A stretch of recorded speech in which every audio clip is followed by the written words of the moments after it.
নমস্কাৰ, মই হেমন্ত কুমাৰ ৰয়। আজি আমি আলোচনা কৰিম সৰলীকৰণৰ ওপৰত 6 নম্বৰ ক্লাছটো। অৰ্থাৎ সৰলীকৰণৰ মই ইতিমধ্যে 5টা ক্লাছ আপলোড কৰিছিলোঁ। যিসকল ছাত্ৰ ছাত্ৰী সেই ক্লাছবোৰ চোৱা নাই তেওঁলোকে সেই ক্লাছ কেইটাও চাব, তাৰপিছত এই ভিডিঅ'টো চাব। তো এই ভিডিঅ'ত আমি সৰলীকৰণৰ যিকেইটা নিয়ম আছে, জেনেৰেল নিয়ম মানে সাধাৰণ নিয়ম, তাৰে বাকী কেইটা নিয়ম অৰ্থাৎ লাষ্ট নিয়ম কেইটা আজিৰ ভিডিঅ'ত আলোচনা কৰিম। ইয়াত আমি ইতিমধ্যে দুটা ভিডিঅ'ত সৰলীকৰণৰ সাধাৰণ নিয়মবোৰ আলোচনা কৰিছোঁ। আজি আমি এই 7 নম্বৰ নিয়মৰ পৰা ইয়াত আৰম্ভ কৰিম। তো সৰলীকৰণৰ 7 নম্বৰ নিয়মত আছে, যদি কোনো বাক্যৰ উদ্দেশ্যপত্ৰ একক বচন বা নিৰ্দিষ্ট বিশিষ্ট পদ হয়, মানে যদি কোনো এটা বাক্যৰ যিটো বাক্য আমাক সৰলীকৰণ কৰিবলৈ দিব তাৰ উদ্দেশ্যপত্ৰ এটা একক বচন হয়। একক বচন মানে কোনো এজন ব্যক্তিৰ বিষয়ে কোৱা হয়, বা নিৰ্দিষ্ট বিশিষ্ট পদ। নিৰ্দিষ্ট বিশিষ্ট পদ এই একে কথা। যদি এটা নিৰ্দিষ্টকৈ কোনো এজন বিশিষ্ট ব্যক্তিক বা বস্তুক বুজায়, তেনেহলে তাক আমি সামান্য বচনলৈ ৰূপান্তৰ কৰিব লাগে। উদ্দেশ্যপত্ৰ যদি একক বচন হয় বা নিৰ্দিষ্ট বিশিষ্ট পদ হয়, মানে এজন ব্যক্তিক বা এটা বস্তুক যদি বুজায় উদ্দেশ্যপত্ৰয়ে, তেনেহলে তাক আমি সামান্য বচনলৈ ৰূপান্তৰ কৰিম। সামান্য বচন দুই ধৰণৰ আছে, এ আৰু ই বচন আছে সামান্য বচন। তাৰমানে যদি বাক্যটো সদৰ্থক হয় তেনেহলে আমি এ কৰিব লাগিব, যদি নৰ্থক হয় তেনেহলে ই কৰিব লাগিব। কি থাকিব লাগিব? এটা নিৰ্দিষ্টকৈ কাৰোবাক বুজাব লাগিব, বচনটো একক বচন হ'ব লাগিব। যেনেকে ইয়াত আছে, ৰাছেল হয় এজন বিখ্যাত তৰ্কবিদ। ৰাছেল মানে এজন ব্যক্তিৰ কথা কোৱা আছে, গতিকে এইটো সামান্য বচন হ'ব। সামান্য বচন কি এ অথবা ই বচন হ'ব। যেহেতু এইটো ৰাছেল হয় এজন বিখ্যাত তৰ্কবিদ, এইটো সদৰ্থক বচন, গতিকে সদৰ্থক বাক্য, গতিকে এই বচনটো এ কৰিব লাগিব। যদি নৰ্থক হলেহেঁতেন তেনেহলে ই কৰিব লাগিব। যেনেকে এ কেনেকে কৰিছো, এই বচন ৰাছেল হয় এজন বিখ্যাত তৰ্কবিদ।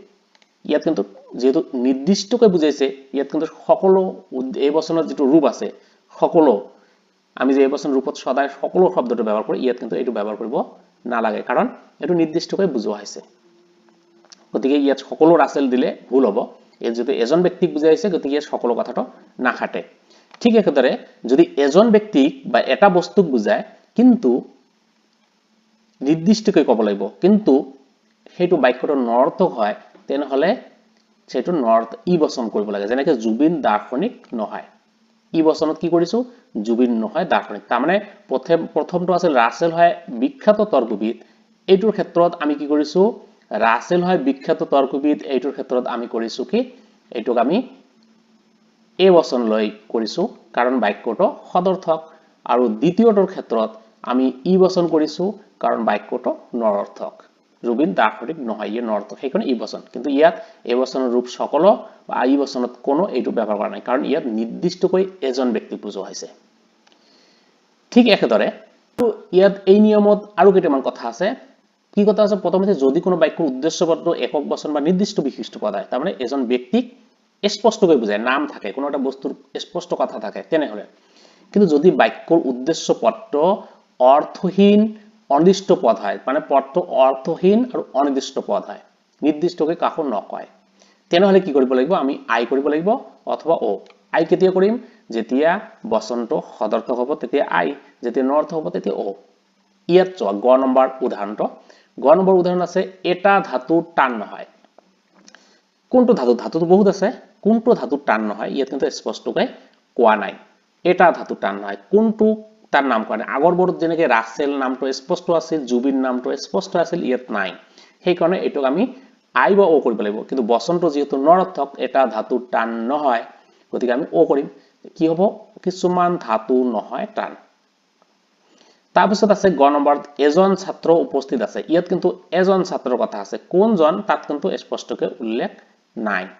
গতিকে যেহেতু স্পষ্টকৈ উল্লেখ নাই, নিৰ্দিষ্টকৈ উল্লেখ নাই, কাৰো নামো নাই, গতিকে আমি এইটো আই বচন কৰিব লাগিব, কাৰণ বচনটো সদৰ্থক আই হ'ব। গতিকে কিছুমান ছাত্ৰ হয় এনে যি উপস্থিত আছে। গতিকে এই নিয়মটোৰ কথা হৈছে, যদি কোনো বস্তুৰ নাম বা কোনো এটা ব্যক্তিৰ নাম স্পষ্টকৈ উল্লেখ থাকে, তেনেহলে তাক এ অথবা ই। এ কৰিব লাগিব যেতিয়া বাক্যটো সদৰ্থক হ'ব তেতিয়া এ, ই কৰিব লাগিব যেতিয়া নৰ্থক হ'ব তেতিয়া ই।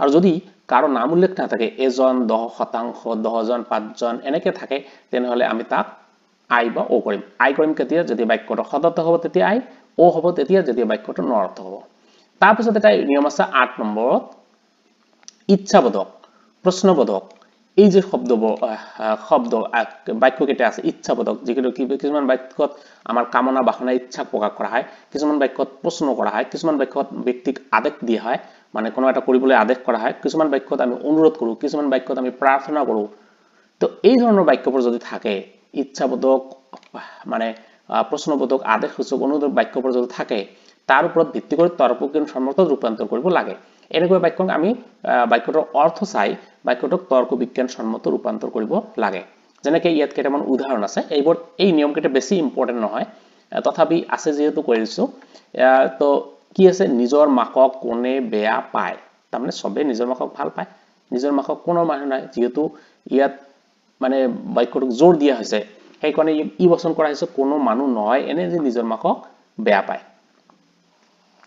এটো এনেকৈ কৰা হৈছে তাৰপিছত কোনো মানুহে সুখ কামনা নকৰে কোন মানুহে সুখ কামনা নকৰে তাৰমানে সকলো মাকে মানে সকলো মানুহে সুখ কামনা কৰে সকলো মানুহ এনে যেনে সুখ কামনা কৰে হয় এনে যে সুখ কামনা কৰে গ নম্বৰ ঈশ্বৰে সকলোৰে মংগল কৰক এটো ইচ্ছাবোধক বাক্য বা প্ৰাৰ্থনা সূচক তা ইয়াত কি হৈছে সকলো ঈশ্বৰ সকলোৰে মংগল কৰাটো হয় মোৰ কাম্য এটো তুমি সুখী হোৱা তোমাৰ সুখ হয় মোৰ কাম্য এনেকুৱা বাক্যতে এইকেইটা আমি জাস্ট ইয়াত কেৱল উল্লেখ কৰিছো তো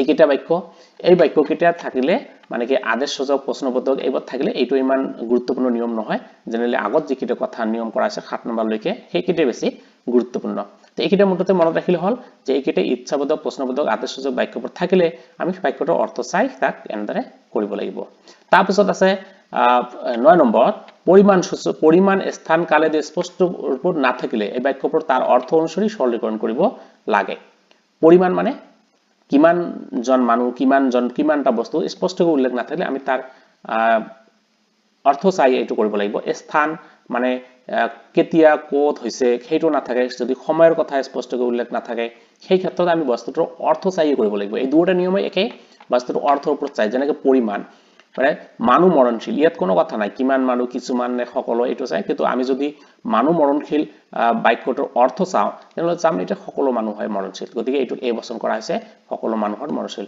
সন্ধ্যা হৈছে এটো সময়ৰ কথা কৈছে তেতিয়া আমি কি লিখিম সময়টো হয় সন্ধ্যা আমাৰ সন্ধ্যা হৈছে মানে সময়টো হৈছে সন্ধ্যা ফুল সুগন্ধি ইয়াত ফুল সুগন্ধি স্পষ্টকৈ উল্লেখ নাই কিমান ফুল সুগন্ধি কোন ফুল সুগন্ধি কিন্তু আমি ইয়াৰ অৰ্থ চালে গম পাম যে ফুল সুগন্ধি কথাটো তাৰ মানে সব ফুল তো সুগন্ধি নহয় কিছুমান ফুলে সুগন্ধি সেই কাৰণে ইয়াত অৰ্থ চাই কৰা আছে যে কিছুমান ফুল হয় সুগন্ধি ইয়াৰ অৰ্থটো এইটোই বুজাইছে মানুহ পূৰ্ণ নহয় কোন মানুহ পূৰ্ণ নহয় স্পষ্ট কৰা নাই কিমান মানুহ পূৰ্ণ নহয় আসলে সব মানুহ পূৰ্ণ নহয় কোনো মানুহ পূৰ্ণ পাৰফেক্ট নহয় কাৰণ সবৰে কিবা নহয় কিবা দোষ থাকি যায় গতিকে ইয়াত কোৱা হৈছে ই বচন কৰা হৈছে কোনো মানুহ নহয় পূৰ্ণ এইখিনি অৰ্থ চাই কৰা হৈছে বচনবোৰৰ অৰ্থ চাই তাক সৰলীকৰণ কৰা হৈছে এটো হৈছে লাষ্ট নিয়ম মোৰ কিতাপত মই এনেকৈ উল্লেখ কৰিছো তাৰ পিছত গতিকে এই গোটেইখিনি কথা মূল কথা হৈছে আমি এই সৰলীকৰণৰ সাধাৰণ নিয়মৰ মূল কথা হৈছে কিছুমান ইয়াত নিয়ম আছে যিবোৰ শব্দ কিছুমান স্পষ্টকৈ উল্লেখ আছে সেইবোৰে ইম্পৰ্টেন্ট সেইবোৰে কৰিব লাগিব সেইবোৰ শব্দ থাকিলে কোনটো বচনত কৰিব লাগে সেইখিনি মই